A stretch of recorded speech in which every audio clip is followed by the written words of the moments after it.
The situation is not the problem. The problem is inside us. The formation of every person has to begin from deep within by a conviction of change.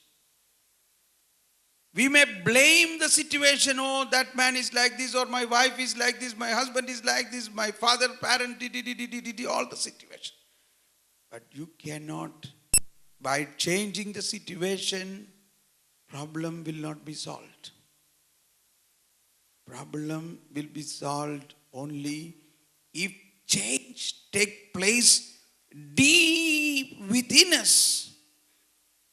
And we become a magnet so that all the unchangeable situations which are much heavier, but that will be pulled, that will be attracted, and the magnetic power will transmit into that situation, and that situation will be changed.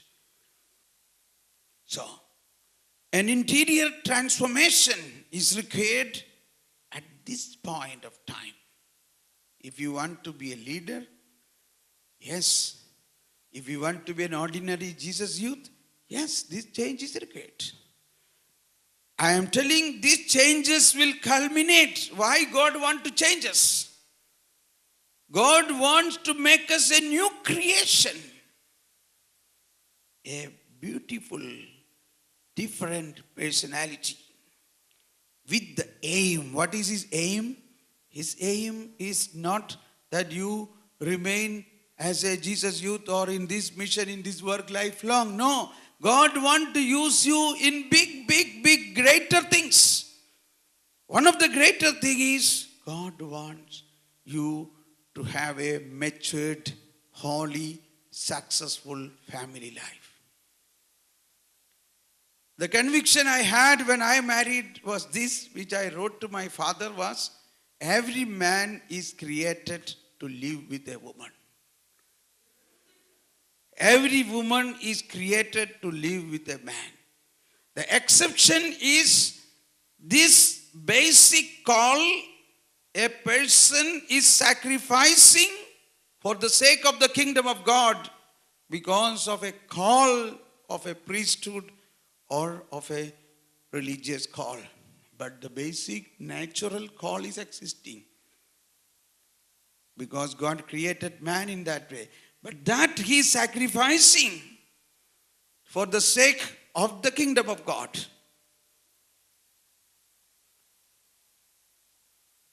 And it is good we prepare for it when we are young. We prepare for it. Formation will be easier when you are more young. Formation will be difficult after your youth is passed away. So, youth time is the best time for an interior transformation. So, this interior transformation is connected by the principles of Bible and the sacraments. This interior transformation actually begins in us through our baptism. That's why the baptism is a sacrament which opens the door for all other sacraments. So, also marriage. If you are not baptized, you don't have to receive sacrament of marriage. You cannot. So what is the first basic for a sacrament of marriage? Is the sacrament of baptism. Why you are a Jesus youth? Because you are baptized. So, what happens through our baptism? You know, what is charismatic renewal? How you become Jesus youth? You were, before that, a child of God, a baptized person, but was there any difference when you really become a charismatic, when you got into a charismatic experience? What was the difference? Why? Actually, what happened was a stirring of the baptism inside us. But to my knowledge, even now, even now, I am not able to understand the innumerable or infinite value of my baptism. The infinite possibility God has opened in my life through my baptism.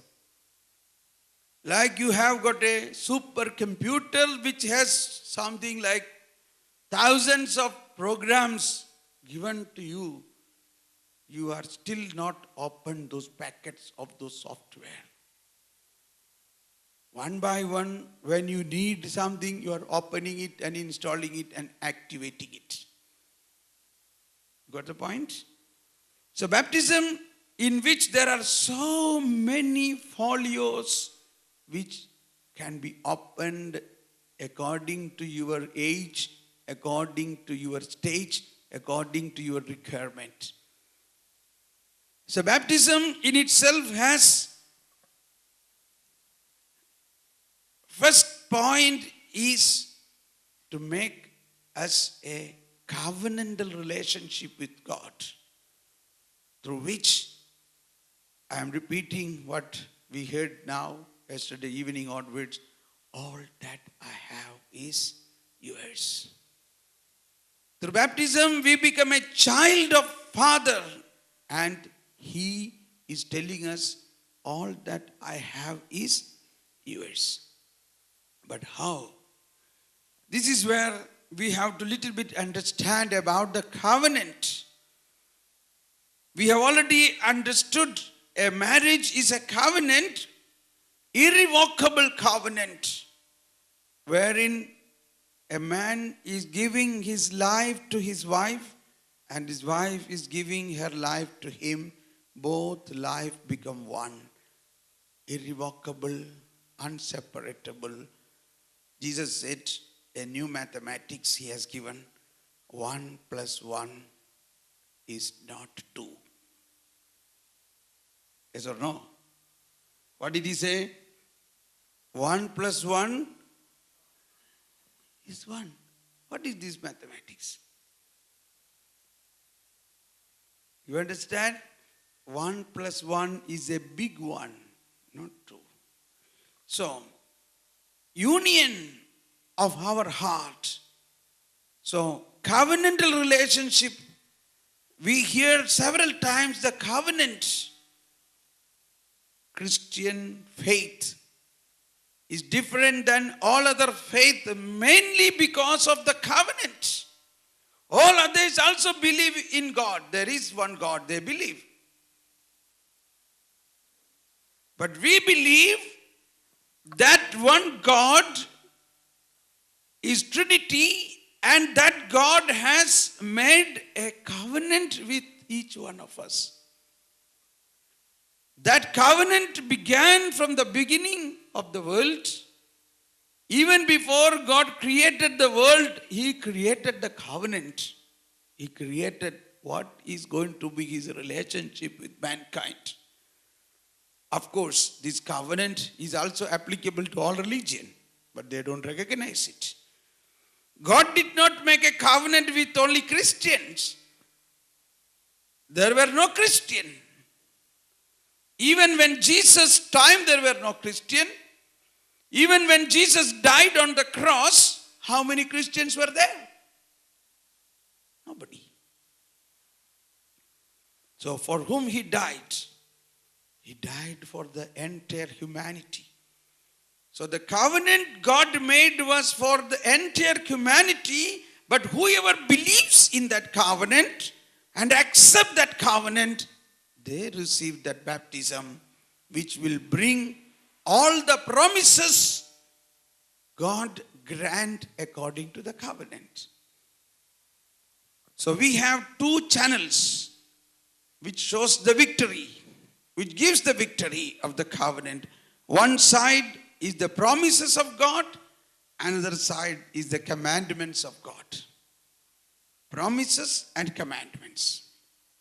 In another way, Bible is the summary of the promises and the commandments of God.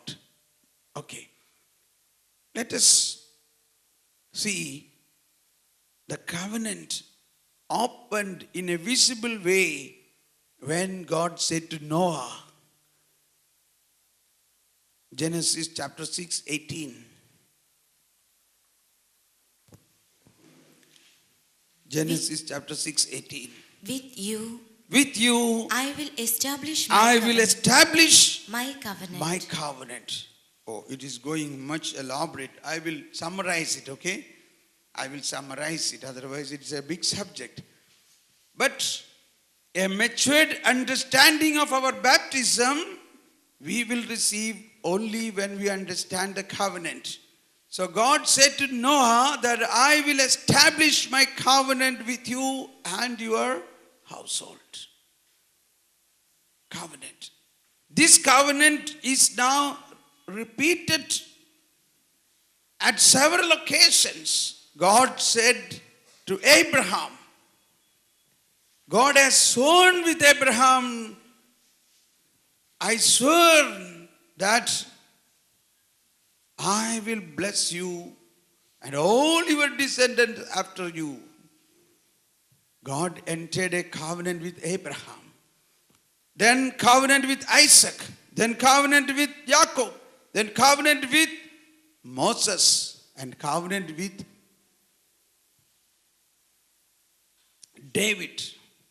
All these covenants are fulfilled in the new covenant. God made a covenant with Abraham that through your offspring, all nations in the world will be blessed. So we are people of covenant because of this oath, this swearing. God has sworn to Abraham, through your offspring. Who is that offspring? Jesus. Through your offspring, I will bless the whole world, all nations. So, this blessing came through Jesus. So Jesus, now at the last supper, he said, this is the new covenant. What is it? My life, my blood, my flesh. Take this, drink this. This is the new covenant. So, the covenant of God with man means, pay attention. Please pay attention. Like in the marriage, man giving his life to his wife, and his wife giving her life to man, the same way, or actually that brings from the covenant of God. God's covenant means God is giving life, his whole life, his blood, his flesh, his spirit, his word, his mind, his will, his heart. All that I have is yours. My son, all that I have is yours. Yours. Take this. This is my blood. Means all that I have, this is my blood. What can I give more than this? All that I have is yours. Take this. How can we accept this? When we accept this, the divine creator is, the uncreated God is united with this creature. So we have automatically have to give our life. We have given our life to God. And this both become one. Inseparable, irrevocable, united to one another. This take place in the baptism. In the baptism. So in paragraph CCC, paragraph 1265, give me. Which says, through baptism we become a new creation. Baptism not only purifies from all sins, but also makes us a new creature, an adopted son of God who has become a partaker of the divine nature, partaker of the divine nature, a member of Christ, and a co-heir with him, and a temple of Holy Spirit. The most Holy Trinity gives the baptized a sanctifying grace, the grace of justification, enabling them to believe in God, to hope in him, and to love in him, giving them the power to live and act under the prompting of Holy Spirit. Through the gift of the Holy Spirit, allowing them to grow in goodness through the moral virtues. Thus, the whole organism of Christian supernatural life has its roots in baptism. And a little more to understand. In baptism, all sins are forgiven. Original sin and all personal sins, as well as punishment of sin, is forgiven. In those who have been reborn, nothing remains that would impede their entry into the kingdom of God. Neither Adam's sin, nor personal sin, nor the consequences of sin, the gravest of which is separation from God. The consequence of sin means in our life, there are consequences of our earlier generation. But these consequences are supposed to be disconnected through our baptism. Even the consequences of the original sin is disconnected. But is it fully disconnected now? We are angry like our parents. Sometimes exact behavior of our parents is radiating us. Some sicknesses. The reason is, although we have received baptism, we have not yet really understood the great power of baptism in us.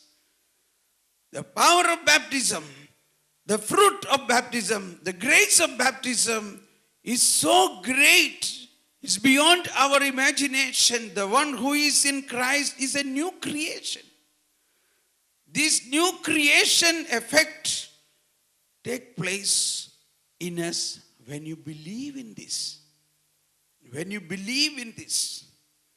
If you are not able to come out of your anger, that means you have not yet believed. Yes, it is possible. It is possible that I can be totally free from anger through my baptism. It is possible all the impurities can be purified and disconnected. So, in our, why we began to speak about baptism? Marriage and transformation, correct? Interior transformation. Okay, the idea is how we can be a new interior, how we can be transformed. The answer is through our baptism. Through our baptism, we are disconnected from all the negative influences of our ancestors. Through our baptism, we are actually a new creation. But we received baptism when we were little children.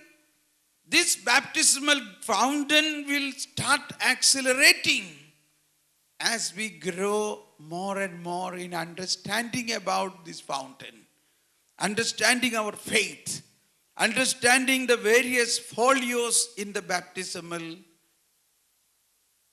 software. You have to open it. You have to activate it.